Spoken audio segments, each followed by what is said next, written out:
প্রশ্নের জন্য। প্রচন্ড শীতের রাত, উনি মাগরিবের নামাজ, এশারের নামাজ পড়ে একটা মসজিদে শুয়ে পড়লেন, আর শুয়ে শুয়ে হাদিস পড়তেছেন। কি পড়তেছেন? কথা বলেন।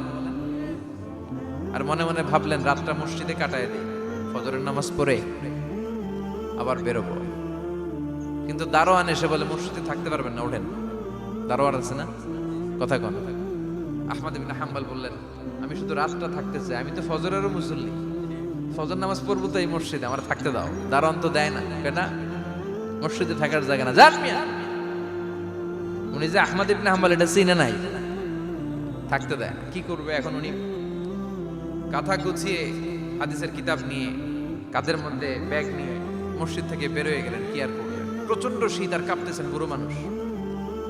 পথিমধ্যে দেখলেন বাজার, বাজার একজন খাব্বাজ, শাবুন খাব্বাজ, যুবক রুটি বিক্রেতা। সে রুটি বিক্রি করে, চুলার মধ্যে রুটি সেকে। সে যে সালাম দিল, আসসালামু আলাইকুম। যুবক বলে, ওয়ালাইকুম আসসালাম। আহমদ ইবনে হাম্বল বলে, যুবক আমার যাওয়ার জায়গা নেই, সফরে বেরিয়েছি, খুব শীতে কষ্ট পাচ্ছি, রাতে যদি তোমার এই চুলা থেকে একটু আগুন পোহাই কোনো সমস্যা? যুবক বলে, না না সমস্যা না, আহলান ওয়া সাহলান, খুব শান্তি, আসেন আসেন, আপনি আগুন পোহাইলে আমার সমস্যা কি? সুবহানাল্লাহ পড়েন। আল্লাহ শুকরিয়া করে উনি বসলেন আর আগুন পোহাচ্ছেন। আর খেয়াল করলেন যুবক রুটি বানায় আর পরে আস্তাগফিরুল্লাহ, রুটির দলা বানায় পরে আস্তাগফিরুল্লাহ, খামির বানায় আর পরে আস্তাগফিরুল্লাহ, রুটি নিয়ে উনুনের ভিতরে চুলার ভিতরে সেকা দেয় আর পরে আস্তাগফিরুল্লাহ। দোকানদারের কাছে কেউ আসলেই সে রুটি দেয় আর পরে আস্তাগফিরুল্লাহ। ক্রেতার কাছ থেকে টাকা নিয়ে ক্যাশ বক্সে রাখে আর কি পড়ে, আবার রুটি বানানো শুরু করে আর কি পড়ে, খালি এটাই পড়তেছে। ইমাম আহমদ ইবনে হাম্বল তো অবাক, কি রে এটা আবার কেমন যুবক, খালি আস্তাগফিরুল্লাহ। উনি প্রশ্ন করলেন, যুবক ঘটনা কি? আসার পর থেকেই তোমার দেখতেছি তুমি রুটি বানাও, রুটি বিক্রি করো আর পড়ো আস্তাগফিরুল্লাহ, মালাকা ইয়া শাবাব। যুবক বলে, আস্তাগফিরুল্লাহ আমার সবচেয়ে বেশি পছন্দের আমল, আমি সব সময় আঠার মতে ইস্তেগফারের সাথে লেগে থাকি আর সব সময় পড়তে থাকি আস্তাগফিরুল্লাহ, আর এর বদৌলতে আল্লাহ আমারে মুস্তাজাবুদ দাওয়া বানিয়ে দিয়েছে। আহমদ ইবনে হাম্বল তো অবাক, আনতা মুস্তাজাবুদ দাওয়া, তুমি মুস্তাজাবুদ দাওয়া, রুটিওয়ালা। আমি এত বছর হাদিস পড়াই, আমিও তো মুস্তাজাবুদ দাওয়া না, আর তুমি রুটি বেচো বাজারে, তুমি মুস্তাজাবুদ দাওয়া, তুমি দোয়া করলে সব কবুল হয়ে যায়। যুবক বলে, না আনা মুস্তাজাবুদ দাওয়া, আমি আমার জীবনে যত দোয়া করেছি কবুল করে নিয়েছে কে? সব দোয়া কবুল করে নিয়েছে আল্লাহ, একটা দোয়া ছাড়া। কয়টা? আহমদ ইবনে হাম্বলের কৌতূহল, কিউরিয়াসিটি আরো বেড়ে গেল। কি? সব দোয়া কবুল হয়েছে, একটা দোয়া ছাড়া।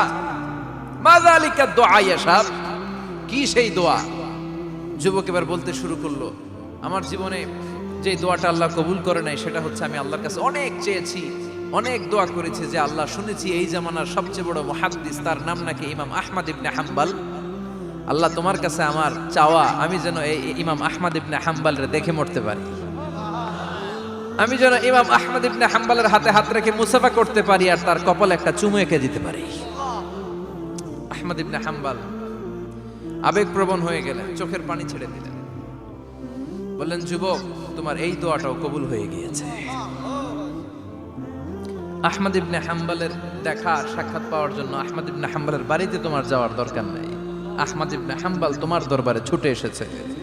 আনা আহমদ ইবনে হাম্বল মুহাদ্দিসুদ দাহর, আমি নিজেই আহমদ ইবনে হাম্বল।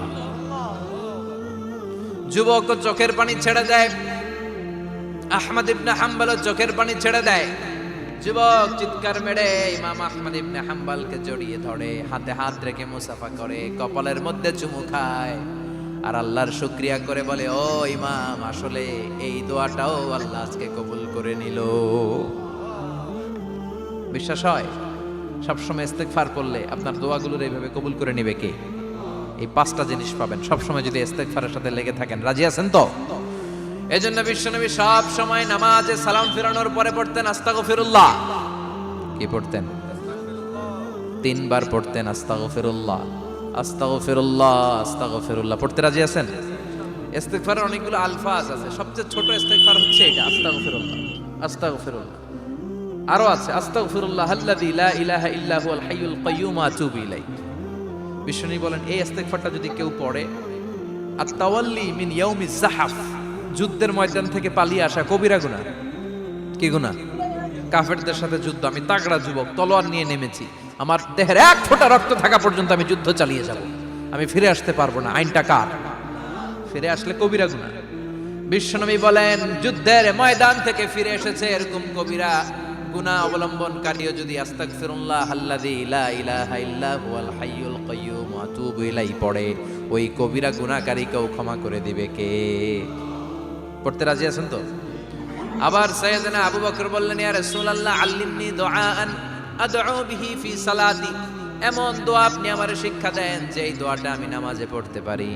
বিশ্বনবী বললেন, পড়ো আল্লাহুম্মা ইন্নী যালামতু নাফসি যুলমান কাসীরান ওয়া লা ইয়াগফিরুয যুনুবা ইল্লা আনতা ফাগফিরলি মাগফিরাতাম মিন ইনদিক ইন্নাকা আনতাল গফুরুর রহিম। সুবহানাল্লাহ পড়ে, এটাও ইস্তেগফার।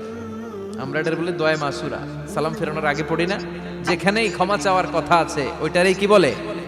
ইস্তেগফার। আল্লাহুম্মা ইন্নী যালামতু নাফসি, আল্লাহ জুলুম করেছি, যুলমান কাসীরা, অনেক জুলুম, ওয়ালা ইয়াগফিরুয যুনুবা ইল্লা আনতা, তুমি ছাড়া এই গুনাহ ক্ষমা করার তো কেউ নাই। ফাগফিরলি মাগফিরাতাম মিন ইনদিক, তোমার দয়ায় আমারে ক্ষমা করে দাও।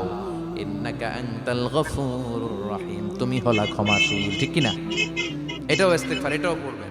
আর এই সব ইস্তেগফারের শ্রেষ্ঠ ইস্তেগফারের নাম সাইয়্যিদুল ইস্তেগফার। যত ইস্তেগফার হতে পারে এর মধ্যে সবচেয়ে শ্রেষ্ঠতম ইস্তেগফার নাম কি? কথা কন।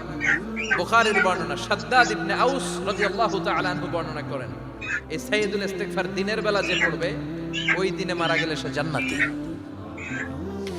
এই সাইয়্যিদুল ইস্তেগফার রাতের বেলা যে পড়বে ওই রাতে যদি ইন্তেকাল হয় ওই লোকটা জান্নাতি।